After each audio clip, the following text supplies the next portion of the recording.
bem-vindos à nossa Casa Teresinha de Jesus. Vou ler a mensagem de hoje que está no livro Palavras de Luz, que nos diz: na luta vulgar, há quem menospreze a atividade religiosa, supondo mero artifício do sacerdócio ou da política. Entretanto, é na predicação da fé santificante que encontraremos as regras de conduta e a perfeição de que necessitamos para o crescimento de nossa vida mental na direção das conquistas divinas.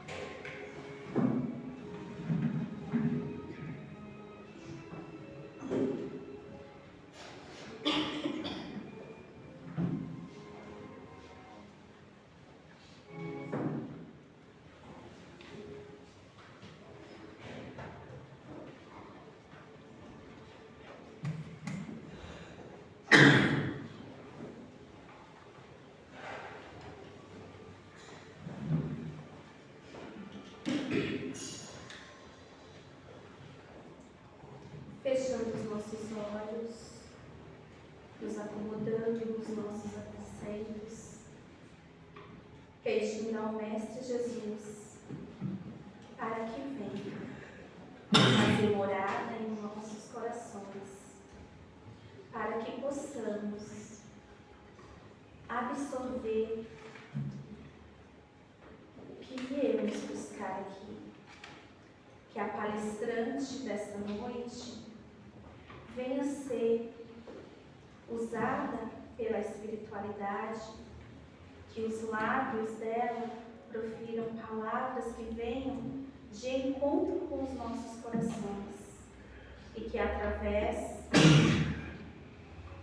da nossa esperança e certeza de que com Cristo conseguimos ser melhor, possamos ter essa consciência e ser grato.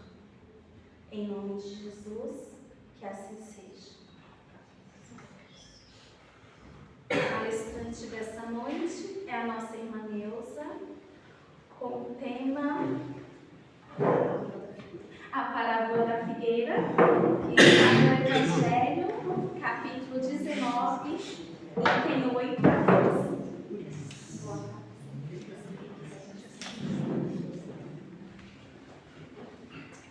Boa noite a todos. Boa noite. Então vamos ver mais um pedacinho do Evangelho, esse Evangelho que com certeza nos auxilia, nos fortalece e faz com que a nossa mente, o nosso coração, a nossa boa vontade esteja sempre à frente, para mais acertado que errado. Já chega o passado tenebroso, né? Então vamos lá. A parábola da figueira que secou está justamente no capítulo 19, A Fé que Transporta Montanhas. E vamos ler a passagem evangélica que está em Marcos, capítulo 11, versículos 12 a 14 e 20 a 23. Então diz assim: quando saía de Betânia, ele teve fome. E vendo ao longe uma figueira, para ela encaminhou-se, a ver se acharia alguma coisa. Tendo-se, porém, aproximado, só achou folhas, visto não ser tempo de figos. Então disse Jesus à figueira: que ninguém coma de ti fruto algum. O que seus discípulos ouviram. No dia seguinte, ao passarem pela figueira, viram que secara até a raiz. Pedro, lembrando-se do que dissera Jesus, disse: Mestre, olha como secou a figueira que tu amaldiçoaste. Jesus, tomando a palavra, lhe disse: tende fé em Deus. Digo-vos em verdade que aquele que disser a esta montanha: tira-te daí e lança-te ao mar, mas sem hesitar no seu coração, crente Ao contrário, firmemente do que tudo o que houver dito acontecerá. Verá que, com efeito, acontece. Então é isso. Jesus, passando, viu a figueira e teve ali um evento interessante. Vamos avaliar um pouquinho algumas nuances, né? Primeiramente, quando que Jesus contou essa passagem? Já estava no finalzinho já da sua pregação, né? Do seu caminhar dos 3 anos. Ele contou justamente na sua viagem final para Jerusalém, porque é lá em Jerusalém que ele iria ser crucificado, iria ser julgado e crucificado. E a figueira? Por que será que ele usou a figueira? Nós sabemos que Jesus, com sua inteligência, ele não perdia a oportunidade para ensinar, para dar, vamos dizer assim, ensinos, alertas, né, maravilhosos, como foi todas as vezes. E ele sabia que vendo aquela figueira tinha alguma coisa de errado. E por que será que ele usou a figueira? A figueira na Palestina é uma árvore de muita importância, os judeus dão muita importância à figueira. E ele não amaldiçoaria uma árvore por amaldiçoar, mas sim, alguns estudiosos colocam que ele está aqui, vamos dizer assim, julgando o símbolo, porque o judeu ele usa muito simbolismo, né? Então ele estava querendo, vamos dizer assim, estava querendo exacerbar o símbolo. E que o símbolo da figueira para os judeus, que era uma coisa divina, não é tão divina assim, porque secou até a raiz, né? E como é que essa figueira estava? Frondosa, bem situada, solo fértil, clima propício, né? Uma copa enorme, né? Mas um espírito que gosta muito de avaliar essas passagens evangélicas, Caibar Schutel, ele diz que por que é que aconteceu? Por que ela estava com aquela copa enorme e frondosa, mas não tinha frutos? Tudo bem que a própria passagem falava que não era tempo de frutos, mas ele também, Caibar levanta aqui a possibilidade da semente ser estéril, xoxa. Então, por mais adubo que se tivesse utilizado naquela terra, essa árvore não iria frutificar, como era de esperado, né?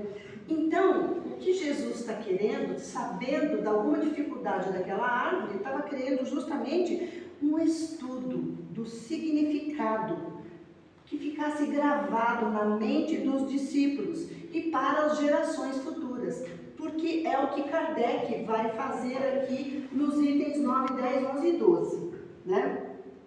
Porque Jesus, Espírito, um Cristo, que Cristo não se refere a nome, é a hierarquia espiritual, não iria amaldiçoar por amaldiçoar uma árvore que fornecia frutos, alimento, né? Então, o que é que Jesus quis mostrar? Primeiramente, que a lei de Deus se estende a toda a criação. Todas as árvores dão frutos? Não. E ele está aqui comparando a árvore, ou melhor, a figueira, a nós.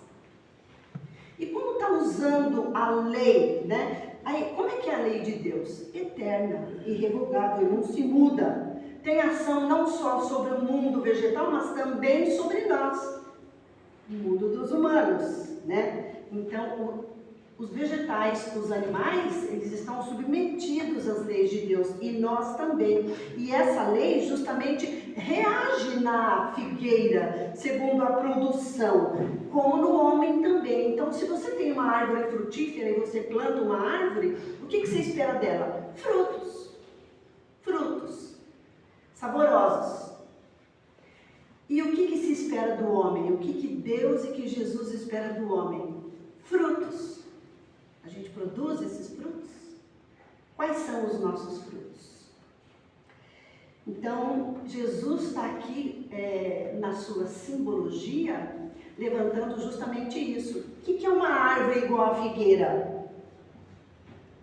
É um homem ou uma mulher, ou um espírito qualquer, que não se acha frutos, obras.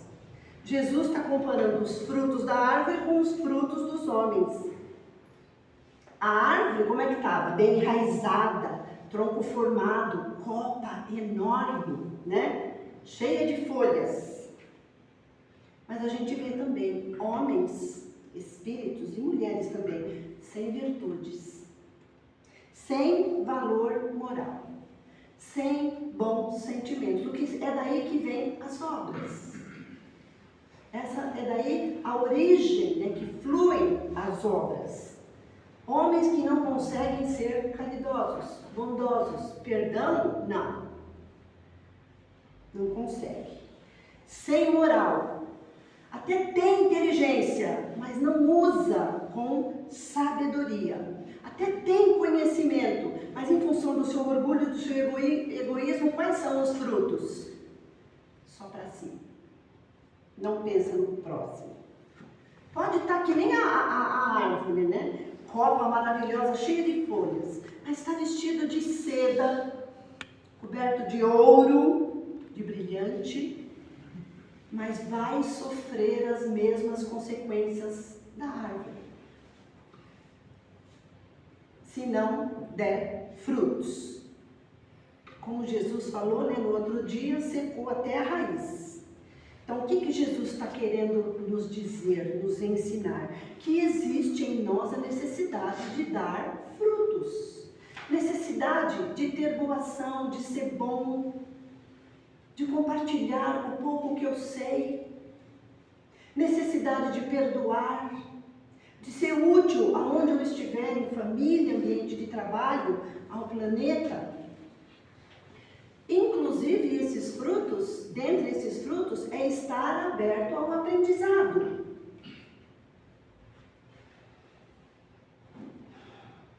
Inclusive, Caibar Schulte, lá no livro Parábolas e Ensinos de Jesus, ele até levanta a possibilidade, porque Jesus ele não estava sozinho, nunca, né? De ter os espíritos que estavam acompanhando Jesus, amando de Jesus, terem feito com que a árvore secasse até a raiz, para que ficasse gravado, né, essa lição maravilhosa. Lição de que nós temos necessidade de obras. Se a árvore é frutífera, o que se espera? Frutos. O homem é frutífero? É. Aliás, né, pelos frutos azedos, amargos, terríveis que nós já demos no passado, hoje nós estamos aqui envoltos a expiações, muitas vezes dolorosas. Mas hoje eu estou criando um futuro. E é justamente essas boas atitudes que vão criar frutos bons, para a gente colher e para os outros colherem depois. E nós devemos ter prazer, né? Aliás, o prazer já vem que quando a gente cumpre, né, a boa obra, com certeza a consciência já sai calma, aliviada, vamos dizer assim, iluminada. Então você vê que os bons frutos, nós já sentimos os efeitos dos bons frutos já imediatamente. E depois, melhor ainda, com certeza. Porque nós seremos muito mais lembrados pelo que a gente fez, pelas obras, pelos frutos. A minha mãe fazia assim, o meu pai era assim. E se a gente deu maus exemplos e maus frutos, vamos ser lembrados também. Então, estar sempre apto a ajudar, estar sempre disposto a compartilhar o pouquinho que a gente sabe, o pouquinho que se tem, estar sempre pronto a compreender, a ter paciência, a perdoar, estar sempre pronto a socorrer, a estender a mão. Os frutos advêm daí. Porque nesses momentos nós somos instrumentos divinos de Deus, como as árvores também são instrumentos para, vamos dizer assim, matar a fome do homem, né? A parábola, como Kardec coloca aqui, também se refere às religiões e às instituições, que deverão fazer caridade indistintamente, porque a caridade não é só para os quem eu amo ou para quem eu prefiro. A caridade deve ser exercitada, inclusive para quem a gente não conhece. E a doutrina espírita, nesse aspecto, oferece oportunidade maravilhosa. E para se fazer, vamos dizer assim, ter obras, eu vou precisar uma coisa que está nesse capítulo, que nós estamos no capítulo 19, a fé que transporta montanhas. Se eu não tiver fé, que obras eu vou ter? O egoísmo pula na frente e eu só penso primeiro em mim. Então, a fé nesse momento é muito importante. Fé em Deus, fé nos ensinos do Mestre que nos fortalece para que cada vez mais eu tenha coragem, eu tenha justamente a aptidão, porque nós temos, às vezes nós somos instrumentos mesmo sem perceber. Mas se eu tenho aquela vontade sempre de ajudar, a boa vontade, eu vou ser instrumento dos bons espíritos. Porque se eu não tenho, que tipo de obra eu vou dar? Os espíritos vão poder contar comigo? Não gosto de nada, não gosto de ajudar, não gosto de servir, de compartilhar nada. Por que diz isso? Kardec coloca aqui um negócio interessante, que existe uma contabilidade divina que não é possível receber já agora. Porque Jesus não fala aqui, a fé sem obras é morta. Então, eu preciso ter força, confiança, justamente a compreensão, a boa vontade. Não importa para quem, não avalia para quem. O Evangelho também aborda uma outra nuance. Existem pessoas que só aparentam o bem, mas que na verdade, na hora H, é o egoísmo e o orgulho que pula na frente. E ele está se referindo a quem? A oradores, que falam muito bem, mas que produz pouco. Se você for ver, os frutos são poucos.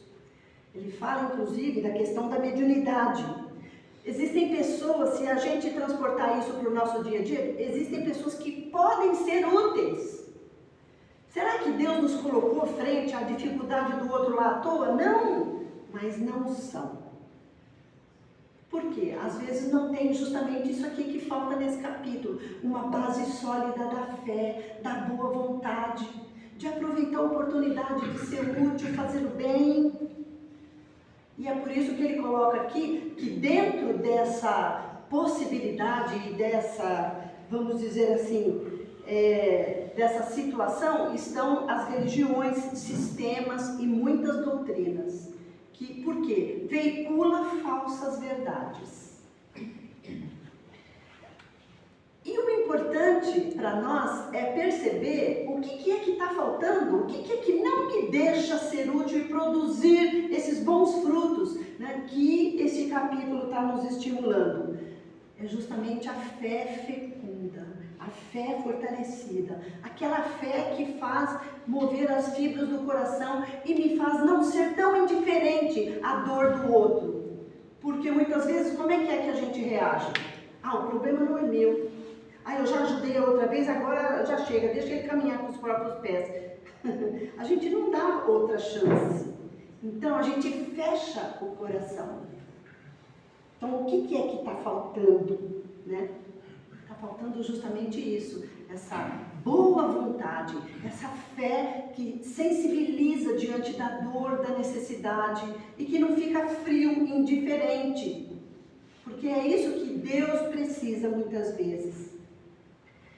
Lá no item 11, ele fala que a fé tem que ser ativa, porque só a fé ativa é que vai produzir frutos, né? E a fé ativa reside aonde? Num coração que confia, num coração mais humilde, está sempre pronto, num coração mais disposto a ser caridoso, a compartilhar. Num coração dotado de sentimento de amor ao próximo. Por exemplo, a gente fala muito de amor. O que é esse amor ao próximo? É enxergar o outro, não é enxergar primeiro o defeito, enxergar a necessidade.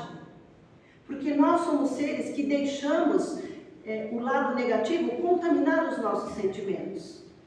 A gente tem que fazer como Emmanuel, num dos livros dele. amo você, te respeito, mas não concordo com essa postura, porque o que é isso que você está fazendo? A gente não consegue separar o defeito do sentimento que a gente tem na pessoa e contamina tudo e aí não amo mais. Não deve ser assim. Então, a obra é justamente isso, é enxergar a verdade e auxiliar e não julgar, porque nós temos uma capacidade de julgar poderosa e aí compromete tudo. E uma coisa que poderia dar uma palavra de conforto, de consolo, uma ajuda, estender a mão, a gente se afasta. É por isso que diz aqui, né, que a esperança e a caridade são corolários da fé. Que são consequências e formam com esta uma trindade inseparável.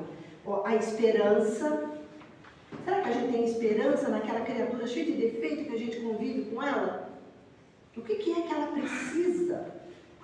Não é à toa que Deus nos colocou do lado de pessoas que necessitam de orientação, de paciência, de compreensão, de perdão, porque é isso que essas criaturas precisam. Mesmo que isso não surta efeito agora, confia no futuro. Confia no futuro. Às vezes ela não está preparada, não tem amadurecimento para enxergar o valor, a importância do seu perdão, da sua paciência. Mas mais tarde, com certeza, um espírito com uma ascensão moral e espiritual muito maior vai falar: você lembra quando fulano agiu assim, assim, assim? Como é que você reagiu? Que valor você deu? Que ela era boba, que ela era burra? Não. Aquilo foi uma oportunidade para você aprender e você desperdiçou. Então, essas são as obras importantes e com certeza mais difíceis, né? Então, não basta só a fé e o valor, o conceito, estar só na mente, na consciência. Precisa, para ter eficácia, precisa partir para a ação, ali no nosso dia a dia. Nós precisamos mostrar serviço em relação às nossas obras. E nós somos muito úteis. Deus precisa de nós. E, aliás, é isso que nos impulsiona para Deus. É isso que faz com que a gente adquira um pouquinho mais, vamos dizer assim, luz entre aspas, porque a gente ainda está longe. Ainda somos uma velhinha pequenininha de aniversário, né? Aquelas velhinhas.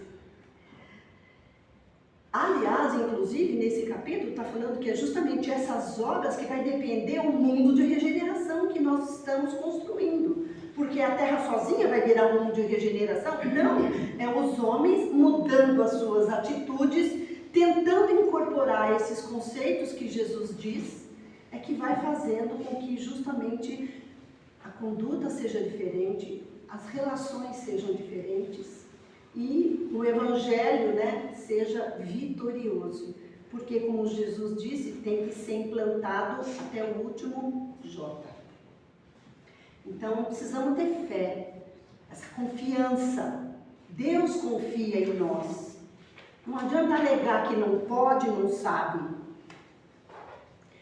E essa fé, como o próprio capítulo todo aborda, embora todos sejam dados possuí-la, desenvolvê-la, a gente, por mais que eu tenha fé, eu não consigo doar fé para o outro, porque cada um vai ter que desenvolver, adquirir através do seu empenho, do seu esforço. Fé é como evolução, a gente adquire através do esforço individual. Creio, e a fé que o Espiritismo prega não é a fé cega. Eu creio em Deus. Por quê? O que é Deus para mim? O Espírita já passou o tempo da fé cega.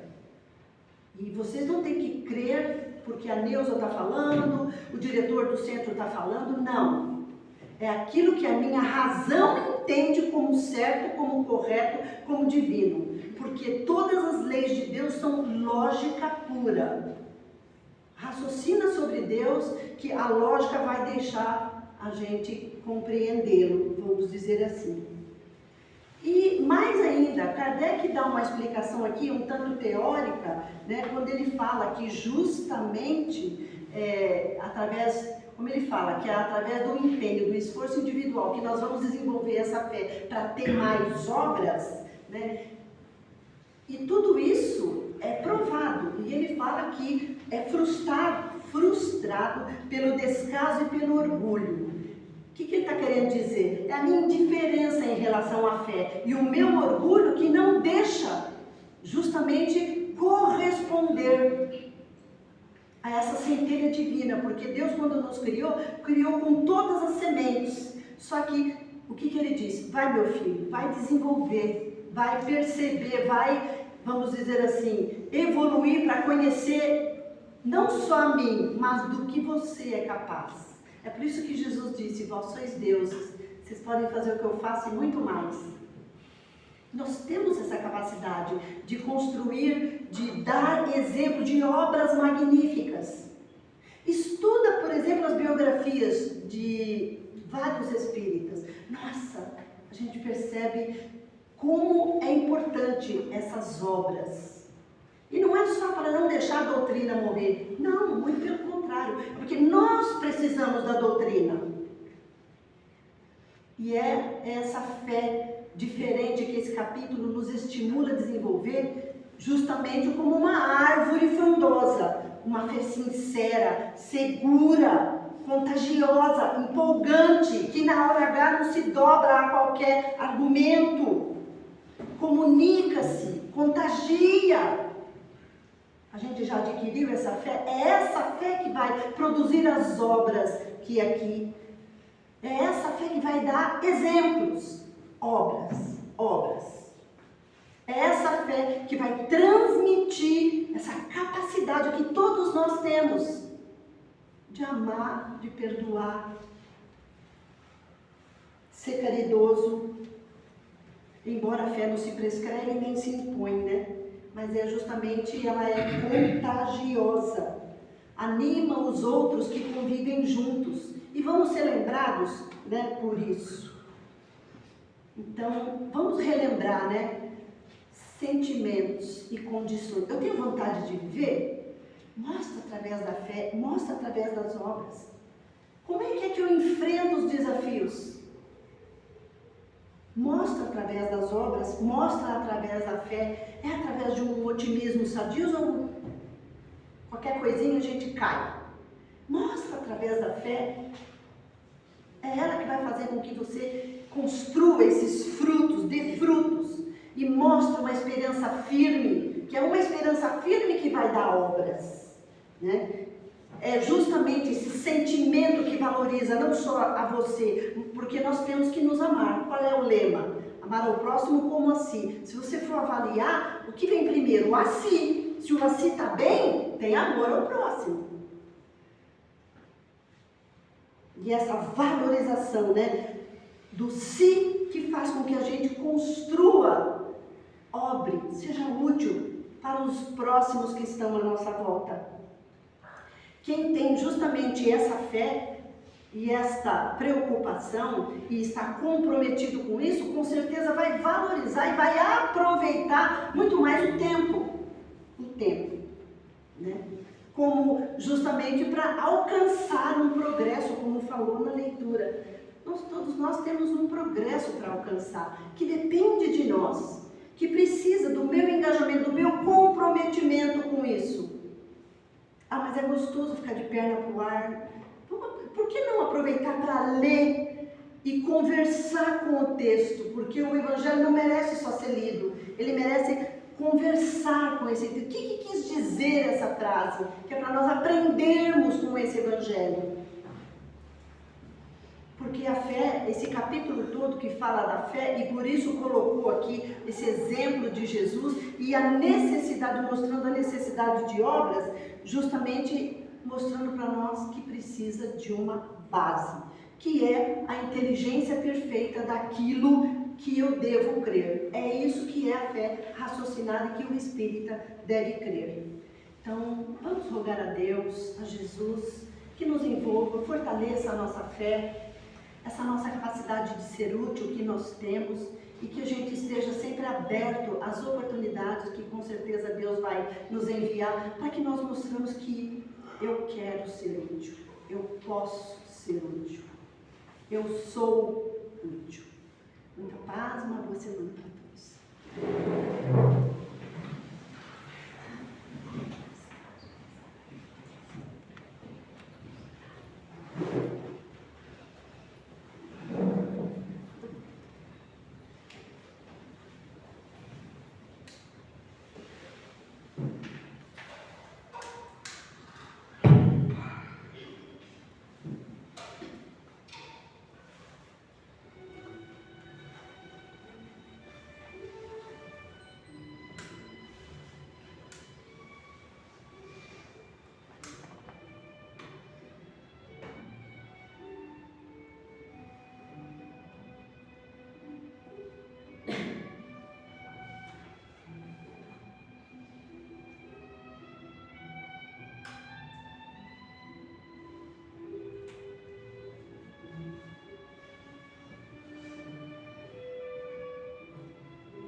entregando todo o nosso coração nas mãos do nosso Mestre, pois Ele sabe onde precisa ser tocado, o que precisa ser curado. Então, Senhor Jesus, vem nos tocar, vem nos curar, vem nos encher com esse Teu amor. Queremos Te agradecer por ter nos trago até aqui, onde refazemos, onde recarregamos a nossa bateria, as nossas energias. Vem, Senhor, nos contagiar com o Teu amor, para que possamos ser e mostrar aos nossos irmãos, que possamos vivê-lo em nossos lares, em nosso trabalho, com os nossos amigos e familiares. Obrigada, Mestre, por ter nos feito a Tua imagem e semelhança. Então, quando difícil nos parecer, que possamos lembrar de que somos e de que temos uma centelha divina. Obrigada, continua conosco, em nome de Cristo Jesus.